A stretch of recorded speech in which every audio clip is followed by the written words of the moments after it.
다주택으로 끌고 가는 데 있어서 우리는 부담이 없는 거 아닙니까? 나중에 언제든지 매도해도 양도세 중과 배제를 받고 매도가 가능하다. 장기보유 특별공제 혜택 80%까지 공제를 받을 수도 있다. 이제 똘똘한 한 채가 아니라 다주택을 유지하는 쪽으로 아마 부동산 고민 문자로 자세하게 보내주시면 추첨을 통해서 여러분들에게 월수금 정확한 해답으로 찾아뵙도록 하겠습니다.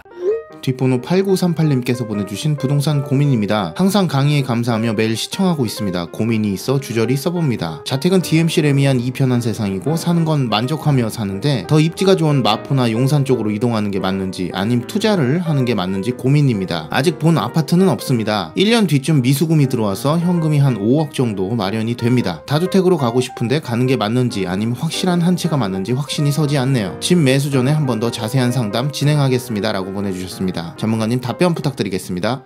네, 일단 답변부터 드리도록 하겠습니다. 지금의 이 부동산 시장의 패러다임이 전환되는 시기가 이제 곧 도래가 될 겁니다. 따라서 이렇게 패러다임이 전환되는 시기의 정책 기조에 따라 우리는 대응하고 대비해야 되며, 이제는 똘똘한 한 채가 아니라 이제는 다주택의 포지션으로 우리는 스탠스를 취해야 나중에 이상적인 자산 증식을 할 수 있는 그런 포지션으로 가셔야 된다라고 일단 답변을 드리고 싶습니다. 자, 따라서 이렇게 DMC 레미안 2편한 세상 위치적으로 가젤 뉴타운 안에 있고 정말 이 지금 10년 정도밖에 되지 않는 준신축에 3,000세대가 넘어가는 이 아파트, 왜 이 아파트를 굳이 매도해서 왜 또 다른 상급지 아파트로 갈아타야 되냐? 그 갈아타야 되는 가장 큰 의미가 사실 세금적인 부담이 있었기 때문에 갈아타셨는데 이제는 그런 걱정을 더셔도 좋다. 따라서 저는 차라리 나중에 향후 뭐 한 5억대 정도 이상 뭐 현금이 생기신다라고 한다면 이제 전세 대출도 다시 정상화 되고 있는 과정 속에 있습니다. 따라서 저는 차라리 강북 쪽이나 아니면 우리 인근 쪽, 은평 쪽, 라인 쪽에 차라리 소형 아파트로 다주택 포지션을 좀 취하시는 게 훨씬 더 좋은 방향성이 나오지 않을까, 그렇게 답변을 드립니다. 그 이유를 뒤에 가서 판소를 통해서 좀 더 자세히 풀어드리도록 하겠습니다. 지금의 이 문재인 정부의 부동산 정책 기조에서 집값 상승에 대한 이 원흉을 다주택자로 기정사실화했습니다. 그래서 이 다주택자에 대한 규제 정책을 본격화했고요. 이 규제로서는 세금적인 징벌적 과세를 시행을 해버렸습니다. 자, 이러다 보니까 다주택 포지션을 취하기가 굉장히 어려워졌고, 이 세금적인 부담이 느껴지시는 분들은 이제 똘똘한 한 채로 돌아섰기 때문에 이 똘똘한 한 채의 집값이 엄청나게 또 폭등한 계기가 나오게 된 겁니다. 자, 이러다 보니까 또 1주택자에 대한 규제 정책으로 도입을 하게 된 계기가 여기서 나오게 된 겁니다. 자, 이렇게 똘똘한 한 채로서 중대형 평형대뿐만 아니라 대형 평수에 대한 선호도가 많이 높아진 게 사실입니다. 그래서 이런 아파트의 가격대가 굉장히 많이 올라서면서 갭을 완전히 띄우는 상황에 놓이게 된 거죠. 자, 이렇게 다주택자에 대한 규제 정책은 세금적인 징벌적 과세를 시행을 했는데, 그 세금적인 징벌적 과세로서 첫 번째, 종부세에 대한 중과 세율 뿐만 아니라 여러 가지 이 종부세에 대한 세금적인 부분을 굉장히 높였습니다. 자, 얼마 전에 제가 설명드린 것과 같이 초고가 주택 30억짜리 똘똘한 한 채를 보유하고 계신 분과 그리고 중저가 아파트 10억짜리 세 채를 보유하고 계신 분, 가액 기준은 30억 동일합니다.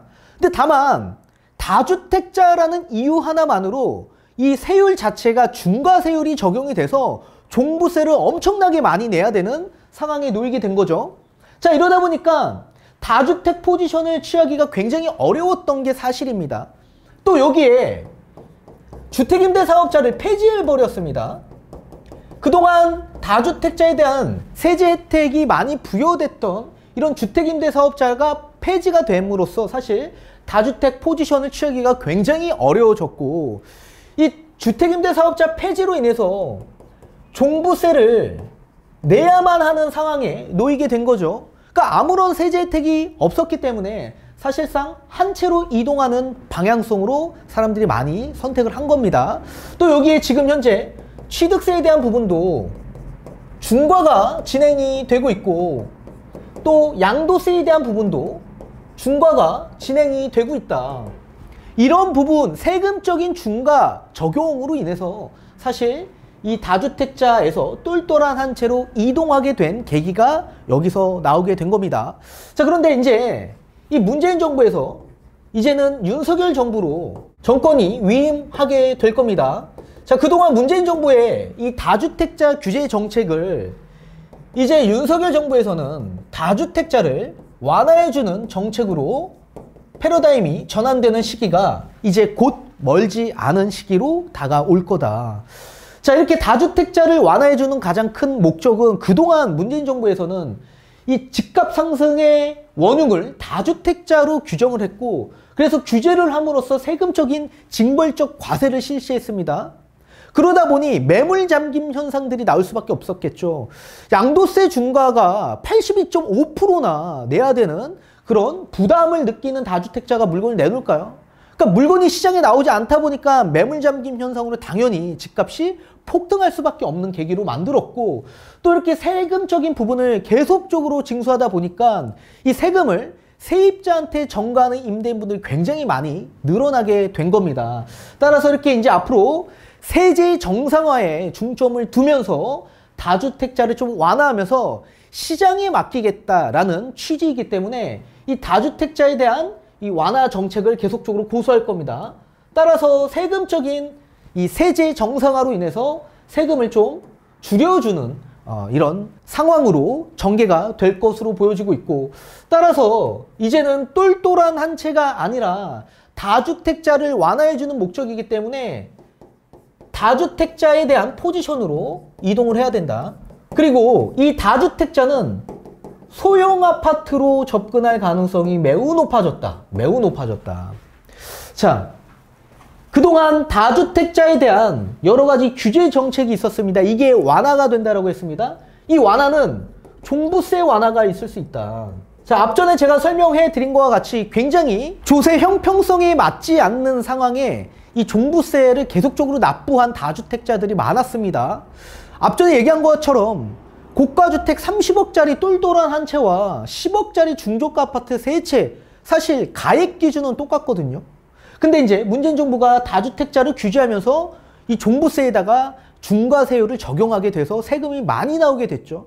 이거를 박근혜 시대의 이 종부세율로 다시 환원시키겠다라고 얘기했습니다. 그래서 이 종부세율도 박근혜 정부의 종부세율로 적용될 가능성이 매우 높아지게 됐으며, 또 여기에 주택수에 따른 차등 과세가 아니라 이거를 가액 기준으로 합산해서 형평성에 맞게끔 종부세를 완화해주겠다라는 정책을 계속적으로 내세우고 있습니다.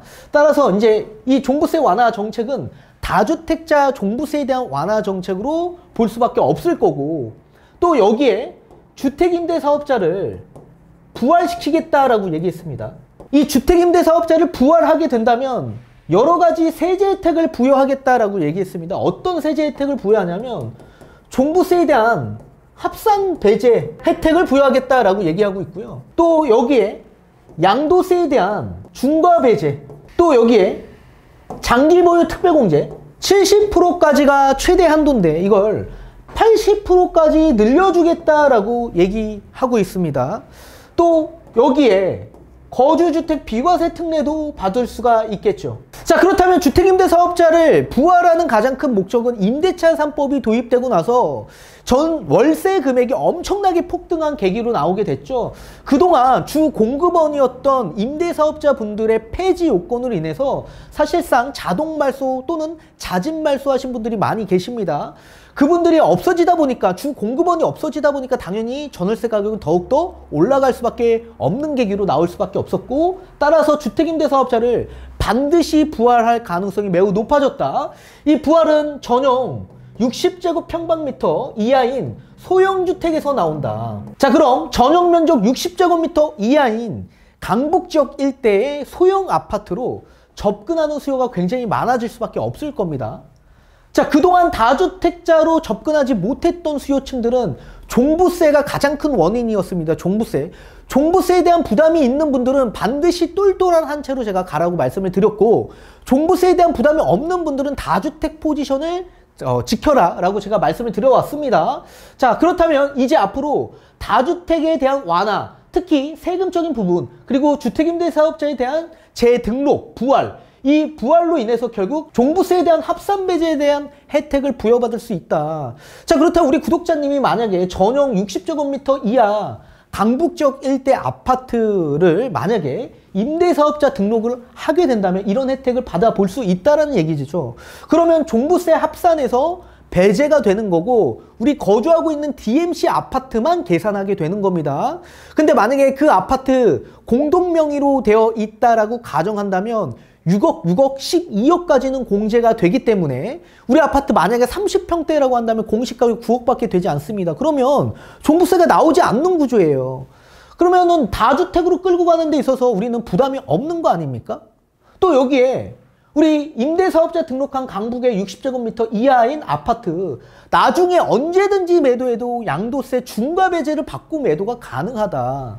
또 여기에 장기보유 특별공제 혜택 80%까지 공제를 받을 수도 있다. 그렇게 보여지고 있습니다. 그리고 거주주택 비과세 특례, 이건 DMC 아파트 우리는 언제든지 2년만 거주한 이후에 언제든지 매도하게 된다면 우리 아파트 2주택자이지만 비과세를 받고 매도가 가능하게 된 거죠. 이렇게 다주택 포지션 자체가 불리한 포지션이 아니기 때문에 아마도 주택임대사업자 등록이 부활하게 된다라고 한다면 이제 똘똘한 한 채가 아니라 다주택을 유지하는 쪽으로 아마 선택을 할 가능성이 매우 높아진다. 그리고 취득세에 대한 부분도 이 중과 없애겠다라고 얘기했습니다. 따라서 우리는 여러 가지 세금적인 세제 혜택을 다 받아볼 수 있는 확률이 더더욱더 높아진 겁니다. 그동안 문재인 정부에선 이 규제 정책으로 인해서 세금을 많이 내서 똘똘한 한 채로 갈아탔지만 이제는 아니다. 윤석열 정부에서는 이제 완화 정책을 활용할 수밖에 없는 상황이고 세금을 줄여준다라고 얘기하고 있습니다.